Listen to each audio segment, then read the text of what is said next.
Tensions between India and Pakistan have flared dramatically following the brutal terrorist attack in Pahalgam, Kashmir, that left 26 Hindu pilgrims dead. India has blamed Pakistan-based militant groups for the attack, a charge Islamabad has denied. Amidst growing fears of military confrontation, Pakistan's Defence Minister Khawaja Mohammad Asif claimed that an imminent Indian incursion could take place, prompting Pakistan to raise its military alertness.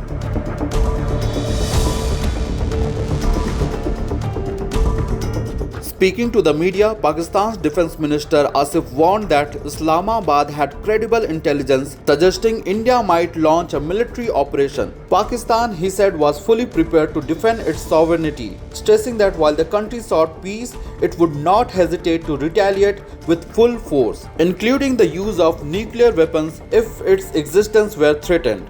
Pakistan has reportedly beefed up diplomats along its eastern borders and has approached allies such as China and Gulf nations to mediate.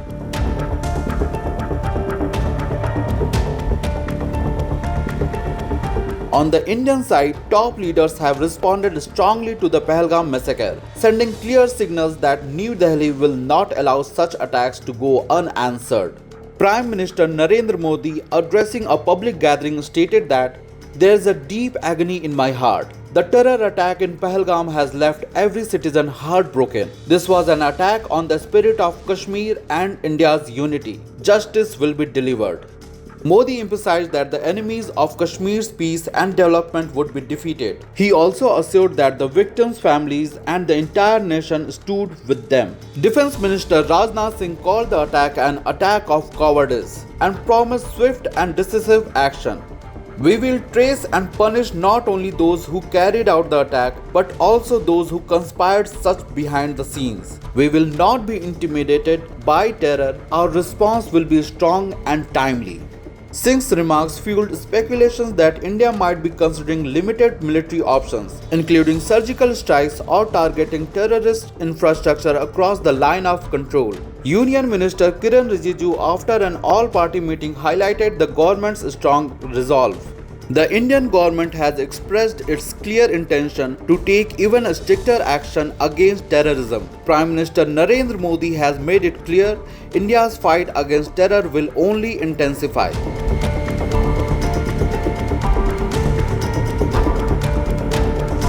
India has suspended provisions of the Indus Water Treaty, a historic agreement regulating river waters shared between the two nations, a move Pakistan has condemned as an act of war. Airspace restrictions and military mobilizations are further highlighting the tensions. Meanwhile, Indian armed forces have increased readiness, conducted missile system checks and fortified border defenses. Pakistan too has reportedly closed parts of its airspace to Indian flights, a sign of escalating fears of military engagement.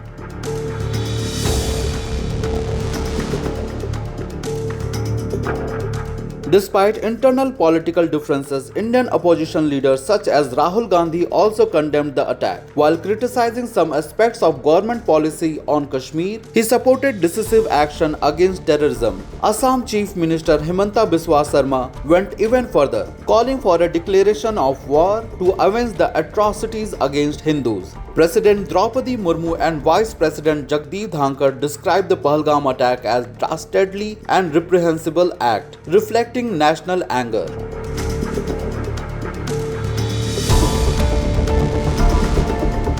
With strong rhetoric from both New Delhi and Islamabad and visible military moves on the ground, the situation remains highly volatile. International powers, including the United States and China, have urged both sides to exercise restraint. However, with the passions running high and diplomatic channels fraying, the risk of further escalation is real. The world watches closely as South Asia stands once again at the brink.